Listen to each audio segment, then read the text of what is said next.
For this video guys, maglalaba tayo dyan dahil marami ng marumi guys. Ayoko kasi natatambak ang mga marumi namin kaya maglalaba ako dyan guys. Kaya dyan lang kayo guys, samahan nyo akong maglaba.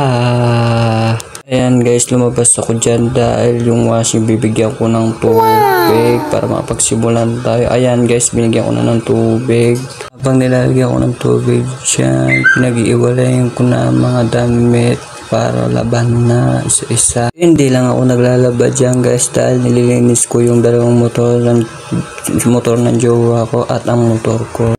Dahil nakita kong marumi ang motor namin kaya nilinis ko dyan guys. Sobrang sipag ko guys. Hindi ko alam kung anong nakain ko guys. Kaya ayan guys, samahan nyo ako maglaba.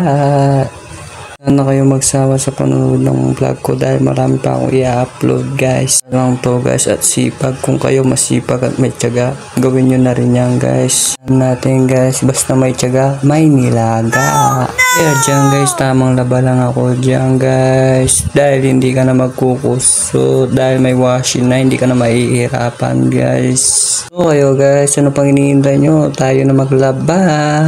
Kaya ang payo ko sa inyo guys, maging masipag tayo. Wag lang tayong puro upo, uga. Kailangan din kumilos din tayo sa ating mga paada. Tayo dyan guys, araw-araw may darating na blessing para sa atin. Abang naglalaba ako dyan guys, si Jowa nagluluto dahil kakain na kami maya-maya. Pagkatapos ko pala maglinis ng motor dyan guys, dahil kakain na kami maya-maya. Dahil tapos na ako maglaba dyan guys. Hanggang dito na lang ang vlog ko guys. Salamat sa panonood.